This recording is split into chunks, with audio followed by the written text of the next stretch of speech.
Okay, so welcome Year 11 and anyone else who happens to be watching to a crash course in ancient medicine and medicine through time in general.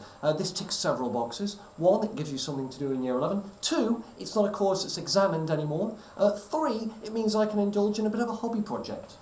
Four, it's non-Western. Five, it's non-modern. And let's face it, most of the subjects that we do at the moment are modern in history. You'll have to excuse me because I've just noticed a toolbar at the bottom of the screen. There we go, can't be having that. So, I'll try and keep this brief, but the idea is, it's a standard procedure. I don't know how easily you can see the screen. I've done my best. What you have here are 4 images, and the idea is you've got to identify them. Usually this would be where I take the register and see what you think. Now, obviously for you guys at home, you're not going to be taking a register, I get that, but what you can do is you can pause the video at this moment and come up with your own ideas. So, pause.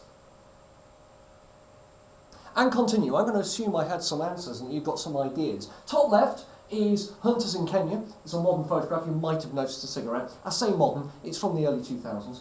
Top right is, top right, thank you, is cave painting in France, and as you can see it's a fairly old one. Whether or not you identified the country is by the by. The bottom left, obviously, is Stonehenge in Britain. This is one that I got, it was from a postcard when I went to visit it back in 2008. And the bottom right is a medicine wheel in the USA. You may recognise that from your work on Native Americans in Year 7, though to be honest that was a long time ago. The purpose of all of this is to talk about prehistoric society, and here's an artist's rendition of a camp that was unearthed and part of archaeology that was done. Now, the way they come up with these images is quite interesting. They look at the evidence that's available and they try and recreate what might have created the evidence that they see. So we're reasonably certain about a lot of this. Now, the way this would work back in the day was I'd ask you to identify different health hazards. So have a look. Can you spot some health hazards? I will pause before continuing. We've got the broken foot here, presumably from a hammer or one of these bits of wood. We've got the idea that it's a fairly dangerous life. You've got the very sharp bits here. You've got the dragging of wood, which obviously means hard physical labour. You've got the napping of skin here, which is going to lead to possible damage through flints on your legs and what have you. So they're going to have open cuts. They're going to have broken bones. We've got the idea that there's going to be a fair amount of punishment going on physically and that life is difficult. Cooking food is hard. Making fire, not the easiest thing in the world and probably wouldn't be terribly common in terms of having it burning all the time. Once you had a campsite, the evidence suggests that it burned as long as the humans were there. So we know a fair amount about this. We've been lucky. We come across these things by accident. One other thing is we know what they eat and therefore we know that they harvested various things through, well, their poop.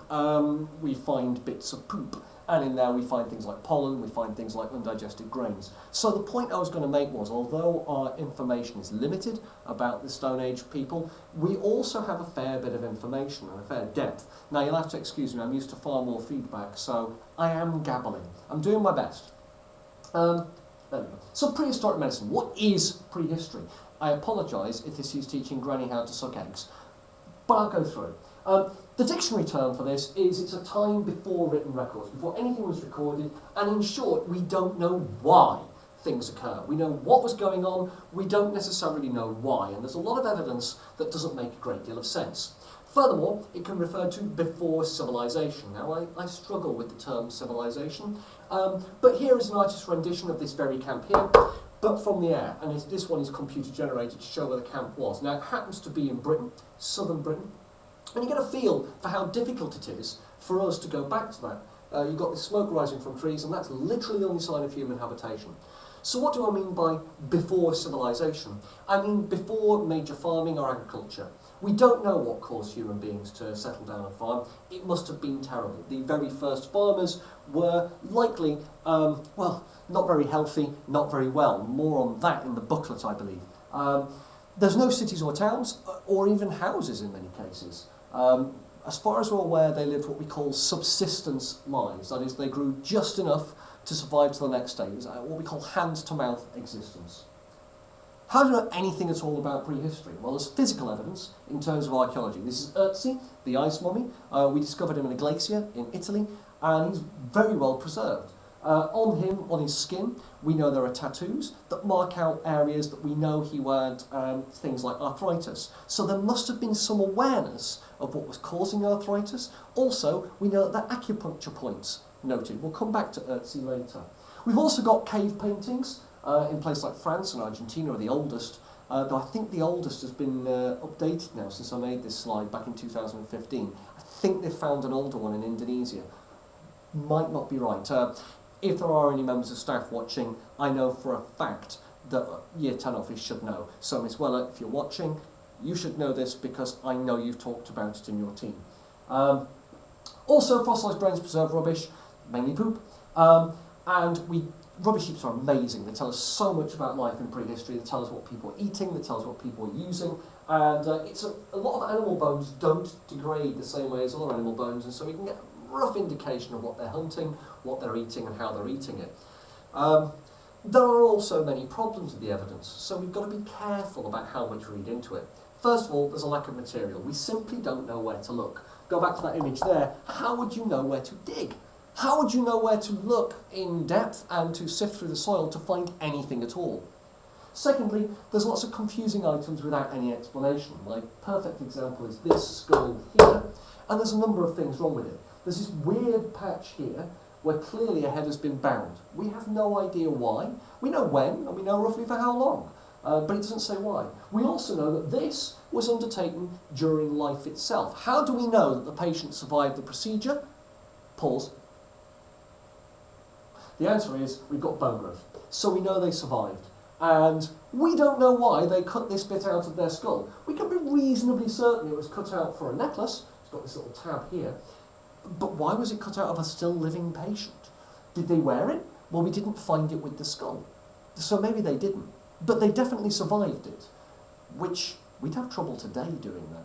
So they also had some stuff, but we don't know why it was done. So there's confusing items, is my point. There we go. Next box. What do we know? Well, evidence suggests that they're nomadic. They move around. They follow their food, was the way I always used to describe nomadic tribes. They're following things like buffalo, they're following things like reindeer, they're following animals that they hunt in large herds. We're assuming herbivores rather than meat eaters. We do know from modern Stone Age tribes, more about this later, that they tend to build lodges and they go back to the same places over and over and over again. And the archaeological sites we do have suggest seasonal occupation. So they build a turf house like this, for example, and they'll turn up to it year after year after year for a couple of months a year. The Fens in Britain are a wonderful place to go. There's Mr. Cuthbert. If you're watching this, you know about it. And if you want to get in contact with Mr. Cuthbert, preferably after this period of weirdness is over, and ask him about that, he knows far more than I, because he understands the Fens better than I do. So a lot of my knowledge about that is from Mr. Cuthbert. Next one, so they follow their food. Small groups are required. We know that the population was low. We're reasonably confident that the population of the entire globe was well under 500,000. We're reasonably confident that people moved around in sort of village-sized groups. So we're talking a maximum of, say, 250 people. And that would be significantly difficult to maintain on what we know. What we do know is human beings met up in much larger numbers regularly. Not sure about annually or whether it was over a series of years, but we do know that there's large meetings of large groups of people. Evidence for this, we think it's to do with ceremony and celebration. Basically that's because we don't know. Everything is celebration and ceremony, and everything has a religious explanation if we don't know. That's how historians and archaeologists work. At this point, I'd usually tell my joke about football, but I think I've told it before. If I haven't, let me know, and I'll tell you all about it. But for now, we assume. For example, this image here is clearly not a deer. It's clearly someone dressed as a deer. You can see the hands here, and you can see the feet down here, and you can see they're wearing antlers with a very human face. We have no idea why this is being done, like literally none, but they thought fit to record it. We know that human beings were sociable, and we know, furthermore, they're largely peaceful. Now, some of the headline-grabbing stuff is prehistoric battles and evidence of barbarity, i.e. people hacking into each other with weapons and doing it very deliberately. And we do have some evidence of this.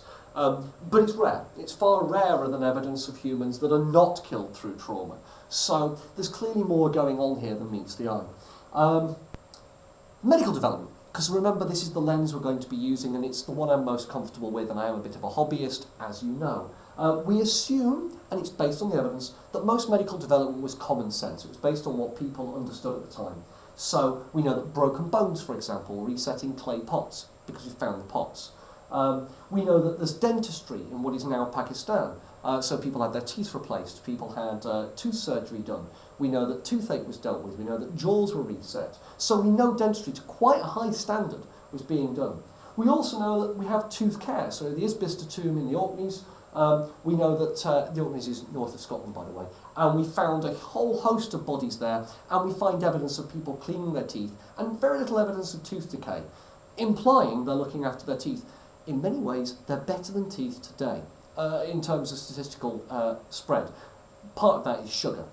We eat a lot of sugar as a society, and as a consequence, our tooth decay is significantly worse than our forebears was in Isbister tomb.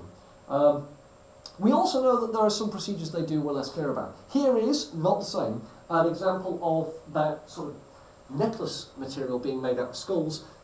That was found on a body, but there was no evidence of it being taken from that skull. So we know it was undertaken, we have no idea why. And as a consequence, we assume superstition rather than any kind of common sense, but we'll come on to that later. Holes in the skull with bone growth prove that they were made while the patient was alive and that they survived the procedure. We call this trephinning, which you will see in the booklet that's attached to this PowerPoint. No, sorry, not attached to the PowerPoint, attached to the previous bit of work. This PowerPoint is a second piece of work. We also know that bits of bone, as I've explained, were worn around the necks. We found them on the bodies, what remains of the bodies, or near to those bones. Now, I do have more information, but I'm painfully aware of how long these videos are, and I don't want my camera to overheat. So I'm going to pause here, and I'll follow up when I get a chance. Awkward pause.